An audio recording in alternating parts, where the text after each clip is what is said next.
What obsolete companies are you surprised are still holding on in the modern world? Blows my mind that AOL.com is still a thing. Kmart. How is it still around? The most filthy place I've ever been. Half of the inventory is always damaged or broken, and the floor is perpetually dirty and smells like stale French fries. Eastman Kodak.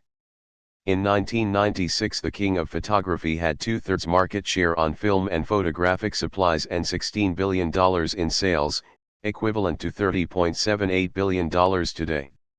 Kodak was blindsided by the digital revolution that swept over the world of photography and they became an afterthought.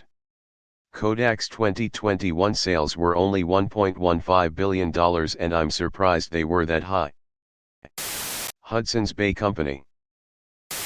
I'm just happy Altoids are still around and still in metal packages, smiley face. Smith Corona Typewriter Company is still alive and well. Right on. Who the hell still eats at Long John Silver's? I read that Netflix just announced they are going to stop mailing DVDs for rental in the next few months.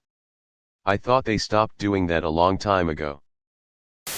Garmin is a business that I would have anticipated would fail but has really managed to adapt rather successfully.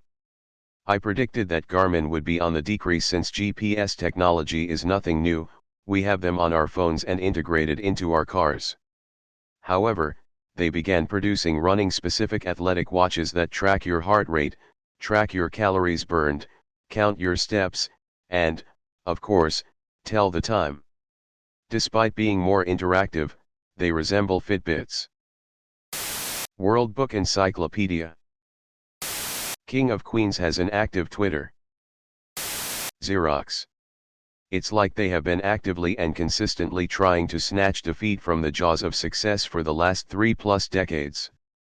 Their in-house researchers were the first to pioneer, and subsequently discard, graphical user interfaces for computers, later copied to huge success by Apple and Microsoft, the Ethernet protocol, backbone of the modern Internet, the computer mouse, modern WYSIWYG editors which are now the industry standard way of building interfaces for modern apps, and so many other things. If Xerox had just followed through to market on one or two of their prototypes, instead of giving them away, they might have had a bigger market cap than Microsoft and Apple combined today.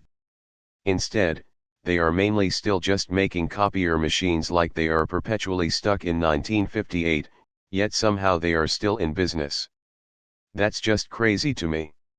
It's like if IBM had decided that electronic computers were just a fad and were instead still focusing on electromechanical typewriters in 2023. Tupperware offers close to free replacements of your products, forever.